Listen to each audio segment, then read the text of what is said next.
I'm Emily. Jake, 2 years older than me, is a science guy. He's living his childhood dream of a research job and seems fulfilled even though he's busy all day. Our son Mike is 3 years old. Just like Jake, he loves observing and experimenting. Right now, he's obsessed with the goldfish he caught at the fall festival. Our daughter Sarah is 1 year old. She loves to eat, and her chubby white cheeks are just adorable. She's the comfort and joy of our household.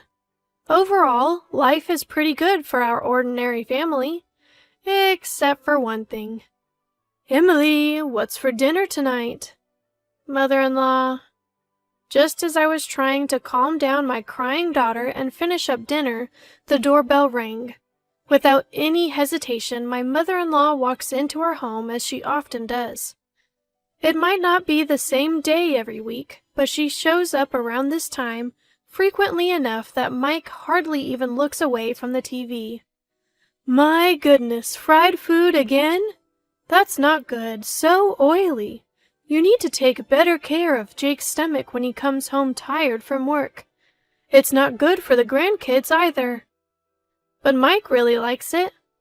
Well, that's because you only feed him junk. Look, I've made a creamy vegetable stew and minestrone for you. It's important for the kids to get used to Western food from an early age. My mother-in-law starts setting the table with the large containers of creamy stew and minestrone she brought. It's a lot, enough to last for at least 3 days, and I feel a little down just looking at the stew, which is mostly just carrots and cabbage. Come on, stop daydreaming. I'll take the food you made home with me, so go ahead and pack it up. It's not tasty, but we can't waste food. This is routine. Last time she visited unexpectedly, she replaced my clam chowder with her own fried chicken. Holding the still warm container, she left without even looking at her grandchildren. Once the front door closed, my son turned to me softly. Grandma took my fried chicken again. My heart aches seeing my son's sad face. Don't worry, there's a little bit of meat left. Just wait a moment. Yay! As I heat up the oil again, I feel relieved seeing my son's joyful reaction to my words. However, my inner dissatisfaction remains. My mother-in-law has been overly intrusive since my marriage, but it's gotten worse over the last year. Every week, she shows up unannounced during dinner prep time. Initially, she would just criticize my cooking and parenting, then leave her cream stew on the counter. But for the past 6 months, she's started taking my food home with her, effectively ruining our meal. I can't imagine my mother-in-law, who lives alone since my father-in-law passed away, eating all 3 servings. She's probably throwing it away. As I prepare baby food and distract the kids, I manage to cook. It's tough, but seeing my family's happy faces keeps me going. Yet, my fried chicken, braised pork, mapo tofu, and hamburgers, all of it gets taken away. I grew up in a family that ran a restaurant, and my dad taught me how to cook. So I'm confident in my culinary skills. And yes, I think my food tastes better than mother-in-law's overly sweet cream stew. It irks me to have my skills negated by her. But with Mike in the picture, I've been struggling to stand up to my mother-in-law, his grandma. More cream stew? Jake, who comes home after the kids have gone to sleep, makes a face when he sees dinner. Since only Mike's share of fried chicken was left, I served Jake a large platter of the cream stew. What can I do? It's what mother-in-law brings over. If you don't like it, you tell her. Yeah, I guess. Jake pokes at the stew, as non-committal as ever. She shows up without considering Sarah's nap time and even takes away Mike's favorite foods right in front of him. Well, she's lonely since Dad died. That was 2 years ago. How much longer do I have to put up with this? Yeah, I guess. Ugh. Jake is usually reliable, but he avoids confrontation when mother-in-law is involved. Another pointless conversation goes by, and I let out a deep sigh. The only silver lining is that she hasn't suggested moving in. One day, tired of the same old routine, Mother-in-law says something different when she drops by during dinner as usual. "Emily, this Christmas everyone's gathering at our place." "What?" "After your father passed away last year, we couldn't really do anything, right? We've been relying on relatives from Dad's side since the funeral, so I'm inviting them to our home as a way of saying thank you." Sounds exhausting. Responding with a lack of enthusiasm to my mother-in-law's arrogant tone, I wonder how she plans to host people suddenly when we've always gathered at her brother-in-law's or her own childhood home for Christmas and family reunions. She frowns at me, looking like she's dealing with someone of lesser intelligence. "You're not just a bystander here, you'll be helping too." "What?" "Come over on the 24th and help clean up." Stunned by the audacious decision, I try to quickly object. "But Sarah is so young." "Just use a baby carrier or something. That's how women used to do it back in the day." "Maybe, but you're also in charge of the full-course Christmas meal. Don't you dare repackage store-bought food or cook anything that tastes bad. I don't want to be embarrassed." "What? You can't be serious." "I'm thinking of inviting your dad's relatives on one day and my sister's family and our daughter on another. It'll be a busy holiday." Although she's complaining, I can sense a happy aura coming from her. Hold on, the one who's going to be busy is me, not you. As the daughter-in-law of this family's eldest son, do your duty properly, okay? Having had her say, my satisfied mother-in-law leaves the meatloaf and heads out, leaving me stunned and my surprised son behind. She doesn't forget to pack the shrimp gratin that just needs to be baked, though. That night, when I tell Jake about it, he's as bewildered as I am. What? She's planning a party from Christmas, even inviting Dad's side of the family when he's not here? Yes, that's the plan. Well, maybe Mom's lonely. I finally lose my temper at Jake's predictable response. Think about what it's like for me, always being pushed around. Seeing Jake's face turn to an unmistakable uh-oh, he goes silent. But even he realizes that this time it's too much and lets out a resigned sigh. All right, I'll handle the cleaning and entertaining the relatives. Really? I'm glad to hear Jake's proposal. It gives me some direction. But can you still cook the full-course Christmas meal? Just for this year, let's keep Mom's reputation intact. Plus, everyone in the family loves your cooking. As he pleads, Jake is staring at the meatloaf mother-in-law left for us. I mean, it's hard to say no after making a concession. Fine, just for this year. Thanks. Man, I can't wait for Emily's Christmas feast. Geez, you're in high spirits, aren't you? Being praised isn't so bad, and I don't mind cooking for people. So I brace myself that it's just for this time and agree to prepare a full-course Christmas meal. When I tell my mother-in-law that Jake will stay over to help with cleaning, she makes a displeased face and says, "How could you let the man of the house do such things?" But she seemed reasonably satisfied seeing Jake bustle around at his parents' home for my sake. And then comes Christmas lunchtime. "Emily, is the corn soup ready?" "I'm preparing the croutons now." I scurry around the kitchen, getting the carpaccio and corn soup ready. "You're so inefficient. I'll bring the food myself." "I'm sorry. If you're going to complain, try preparing a meal for 20 people. It's really, truly exhausting." Finally, the serving is done, and I sit down at the party. Jake seems to have put our daughter down for a nap in another room.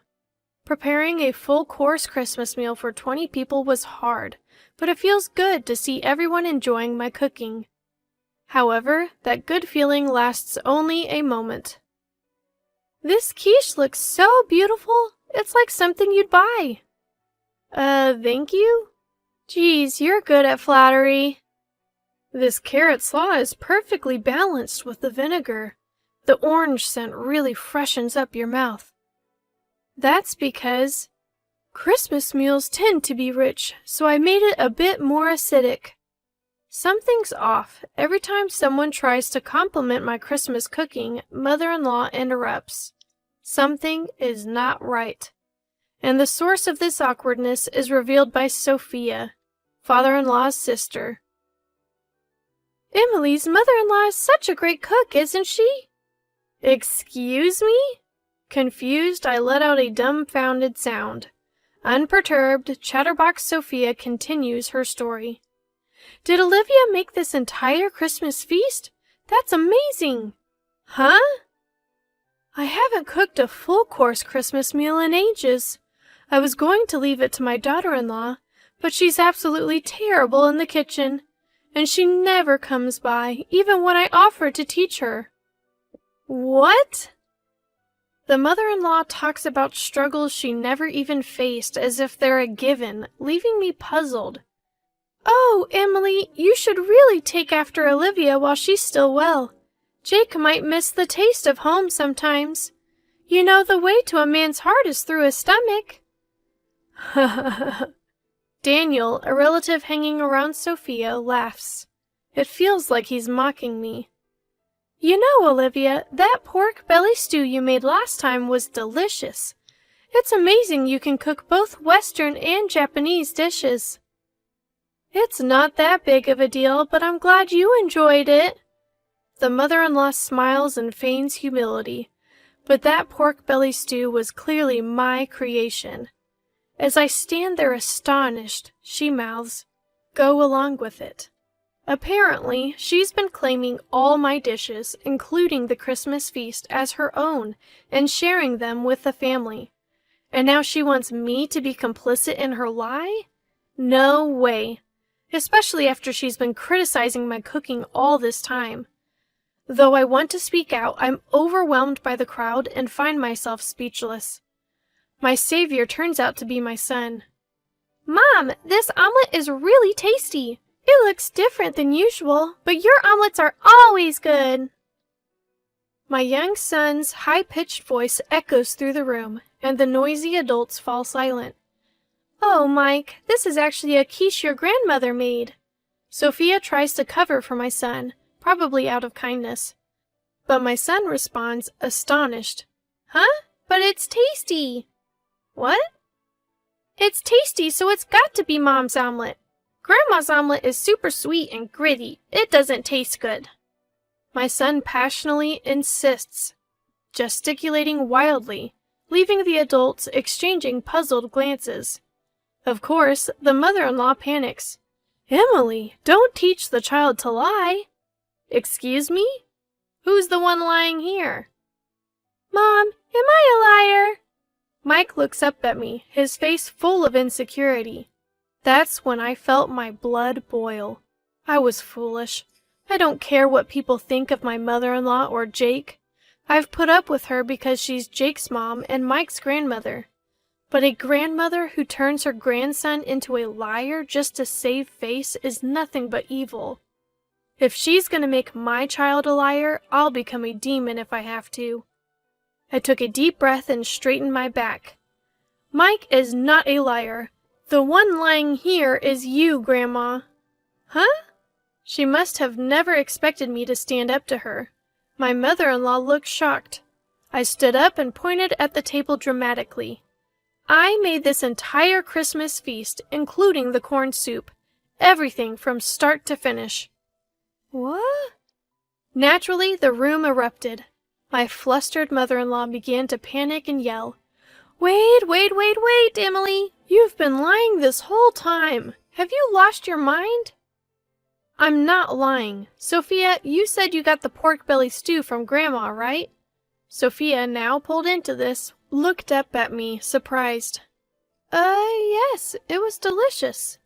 I made that too. Huh?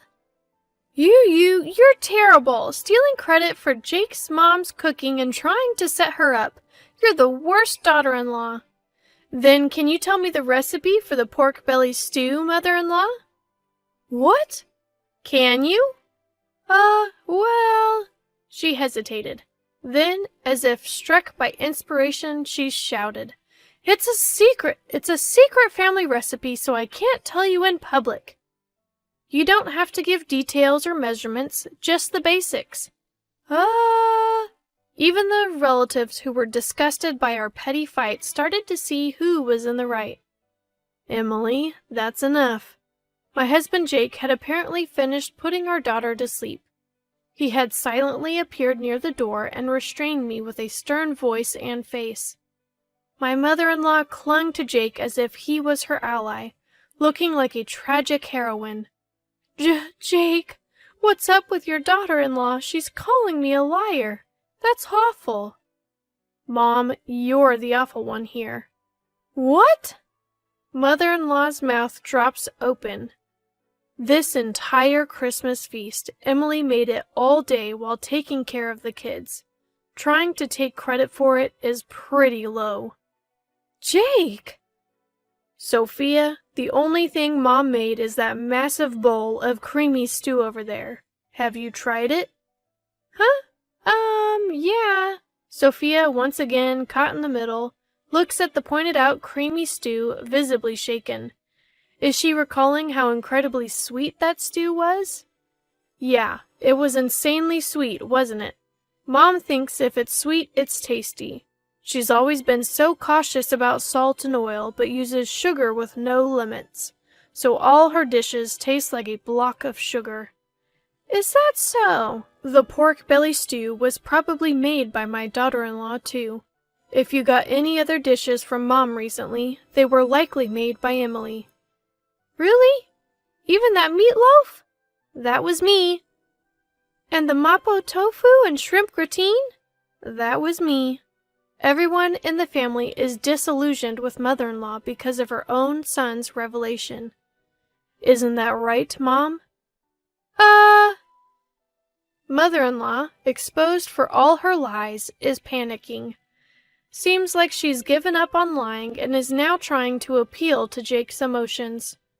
Why are you siding with your daughter-in-law? I'm your mom. I didn't want to have to say this either, Mom. I thought you were just lonely because Dad isn't here, so I've been having Emily put up with you. But this isn't anything but harassment towards her. There's no reason to protect you anymore. Don't see Emily or the kids ever again. Jake, who firmly dismisses his begging mother, starts to clean up the Christmas feast. Then he apologizes to the relatives. I'm sorry for the disturbance this Christmas. Emily, Mike, let's go. Jake! As Jake takes Mike's hand and stands up, Mike glances at mother-in-law. Grandma, where's your I'm sorry? Huh? When you lie, you say I'm sorry. Then you get forgiven, right? Isn't that right, Mom? I get it. You have to be forgiving when it comes to raising kids. But a simple sorry isn't going to cut it. Luckily, I didn't have to worry for even a second. Mother-in-law clenched her lips so tightly they looked like they'd bleed, clearly having no intention of apologizing. Seeing her, Jake sighed as if he'd had enough. Grandma can't even say I'm sorry, and she's supposed to be an adult. How sad. Let's go home and have Mom's delicious Christmas feast. Okay. We left behind a growling mother-in-law and confused relatives, carrying our sleeping daughter and the Christmas feast as we left Mike's house. We went straight to my parents' place and served the Christmas feast. Everyone was delighted and ate with joy. This is what I had been striving for, so my heart was full. Jake, of course, apologized profusely and promised never to let us meet mother-in-law again. Apparently, the atmosphere at Mike's house remained awkward. His relatives dispersed, leaving only a soulless mother-in-law and some bland food. The next day, mother-in-law's sister and her husband, as well as Jake's sister, visited as promised. Seeing the bland food, they chuckled and said, "Figures."